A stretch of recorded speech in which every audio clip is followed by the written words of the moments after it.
All right, so today on the channel, we're going to take a look at Rock and Roll from the G.I. Joe Classified series.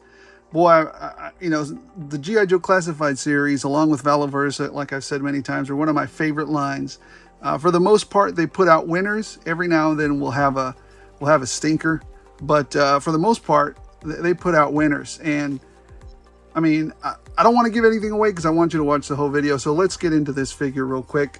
Let's look at the packaging real quick. I mean, if you're gonna do plastic-free packaging, this is a good outcome. I like it. I like the way they did the digital render here. It's got a nice background. It's got a picture. It's got the accessories clearly printed out, what you're gonna get. Still, the plastic packaging is the way to go, in my opinion. I want to see what I get. This still has the risk of somebody swapping stuff out and putting me like a 3-year-old, piece of junk, Goodwill figure inside of it. And then what am I going to do with that? On the side here, you got a QR code, that probably tells you, some stats about them. Number 71 out of the line. And again, you got some stats here: 6'4", rock and roll. Craig Rock and Roll McConnell. You get a list of his accessories. You get some, little close-ups of the figure. Some stats down here. I wish they'd bring back the write-up. Boy, that'd be kind of nice, wouldn't it? Anyways, still pretty good. And you got some kind of like comic book or maybe some nice artwork here of the actual action figure. So this is what it looks like on the top. And let's see, what do we have? Do we have the UPC code? There it is. And here's the UPC code if you guys are looking for it. So yeah, I dig this. Great job on the box, but I'm not going to keep it. So, all right, let's take a look at the figure. Well, I took this little guy out, and I've actually already been tinkering with it, as you can see. Pop off his helmet here. Move this to the side. First impressions, I moved him around, played with him a little bit, just to get the feel of him. I gotta tell you, fantastic work on this one, Hasbro. I mean, when you hit it out of the ballpark, you hit it out of the ballpark. This is great. One of the first things I always do with these guys is just feel, and there's something different. I don't know. Maybe it's just my mind fooling me, but this one doesn't feel as gummy or as loosey-goosey as some of the other Joes that have been coming out lately. This one feels a little bit more stiff, a tad under the Valaverse figures. So I like that they're a little bit stiffer, a little bit stronger, and the quality feels much better on this one. I don't know. Maybe it's just my mind playing tricks on me. But anyways, let's get into it a little bit. Overall, look at the details are outstanding. I like this little band of bullets he's got across here. The great thing is that, look, they're loose, and so I bought a few of these. So what I'm going to do is probably take these bandoliers off, and maybe do some customs on some of the bodies. I really like that they made this a separate piece, and not sculpted. So that's fantastic, and it's just a nice little addition here. So I like the tattoos. He's got some tattoos here along the side. Very cool. If there's one thing Army guys have, is tattoos. And yeah, that's just a thing. We just all have them. So there's another tattoo on that side. So and he's got, what is that, a skull tattoo on his hand? That's interesting. Nothing on that hand. Anyways, he's got a little, some wrist bands here with some more bullets in case these aren't enough. He's got some on his wrist. The funny thing that when I was looking here across his way, he's got a little belt here, kind of floats along the outside there. I saw that he had this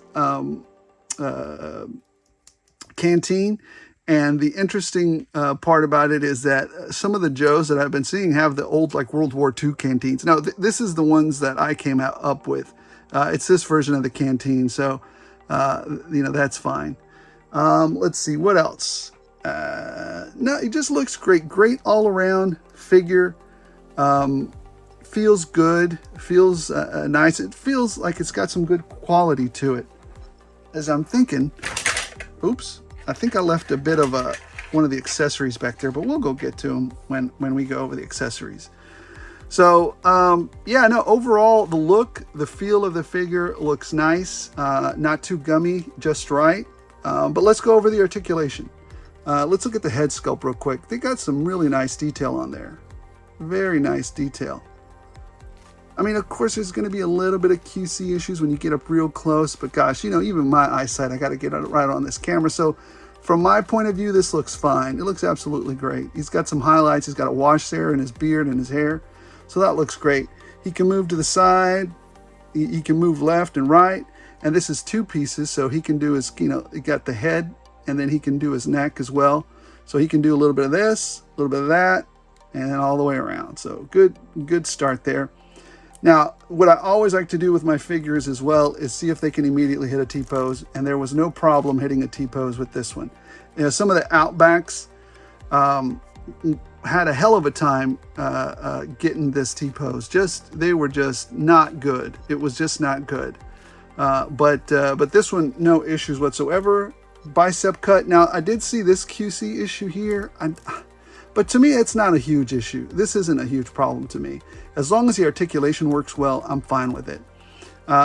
He does have a bicep cut there, no issues. He does have double jointed pinless elbows, so that's great. And he has is it in and out or up and down on this one? It's up and down. He has an up and down wrist articulation there. So that's very nice. And on this hand, he has an in and out articulation there. So he's got that. So good job there. Let's see. He's got a cut at the waist. He can come in this much. See his crunch. He can come in this much. Come back that much. So fantastic articulation there. I love it. Look at that. Just great articulation. Great articulation. You know what I forgot to do? He can look down that much. He can look up that much. So that's fantastic. This is great. He's got a tremendous range of articulation there. Let's see what he's working with down here. Definitely do some splits there. He's got drop down hips, as you just saw. Thigh cut, fantastic. Now these were a little hard. I did have to add a little bit of oil to the bottom joint down here, but he does have pinless knees, double jointed pinless knees, and he has a boot cut, thigh cut, and articulation at the ankle there. Go down that much, bring it up that much. So overall, figure feels fantastic. It just really feels great. Another great execution by the Hasbro team on this G.I. Joe. I can't wait for, you know, the rest of I can't wait for the Arctic Bat. I just think they did a great job on this one. This one's fantastic. I mean, hit it out of the ballpark with this one. I have no complaints about this one. After playing around with that Doc Ock, just want to throw it across the room. After, you know, buying Chamber just for the body, essentially, because that face, I mean, that's not Hasbro's fault, or you know, that's Marvel's fault. What the hell kind of wackadoo hero blows his own face off and is a dead? I don't know. Anyways, we're working with this one. And you know, this guy, just fantastic job with Rock and Roll G.I. Joe classified line. Hit it out of the ballpark.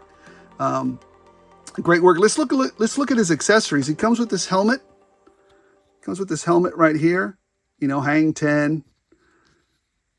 Looking great. It's got, okay, so I never had a pouch on the back of my helmet, but whatever, man. Maybe he's got his pokey bait back here. I don't know. So anyways, he's got some drawings there on it. Hang 10. He's got his little helmet there. Fits fantastic. Great job. Look at that. Easily fits snugly. He also has his sidearm. You know, that's one thing I never understood when they released Bazooka. They didn't give him a sidearm. You always get a sidearm. You know, anyways, so he's got his little sidearm, which is great. Even if he is a heavy infantry guy, he's got the big gun, right? Every squad has, you know, the guy with the big gun in the back, right? So he's got his gun. I mean, he's got his weapon. It's not a gun, it's a weapon. And I like that these little the folds here, the stands, By the stands here work like articulate in this fashion. That's fantastic. I love that. This is a separate piece, and this is a separate piece that clip together. As you can see, he's already shot a couple rounds off. So I like it. I like this weapon that they gave him. Is it an M60? I think it's an M60. I don't know. But anyways, this is it. This is what they gave him. Very good. And they also gave him a longer belt. I guess this is if you don't want to put it in that container, he can kind of hold it with the other hand and let it cook off or whatever. I'm surprised they didn't give him another set of barrels in case that one got too hot. They're just kidding. There's no need for it. But yes, most of the heavy weapons guys in the back have an extra barrel or two in case they get into a really long firefight. Because you can't, anybody who knows anything, if you let those barrels cook off for too long, they'll bend and then they'll blow up in your face. Anyways, he does have an extra set of hands. He's got like the little hook'em horns. I don't know what this is. Just the cool rock and roll hand, whatever. And then he's got Fists of Fury on this side. So you get this, a fist on this side and some rock and roll hands on this side. And then you also get one last accessory. I'm going to go get that real quick. I left it on the back there. He's got a radio, a little walkie-talkie. So very cool, the little walkie-talkie. So anyways, that's what you get with rock and roll. I'm looking forward to that Dragonfly. I'm definitely going to order one. Looking forward to the Hiss tank. Looking forward to all the classified series so far that they've been doing, except every once in a while where they screw one up. But for the most part, I'd say it's a 90% hits. They're playing good hits with these G.I. Joes. Keep it up, Hasbro. As you know, sometimes I'm not always the biggest fan, but with this particular line, I think you've been doing a fantastic job. So keep it up. Anyways, what do you guys think? Are you going to pick this figure up? Are you going to use it for some customs? I definitely bought several, so I'm going to be using him to customize a little bit and just play around with it. So was I fair to the figure? Are you guys going to pick it up? Leave it in the comments below. And as always, don't forget to like and subscribe. As long as you guys keep watching, I'll keep rolling them out.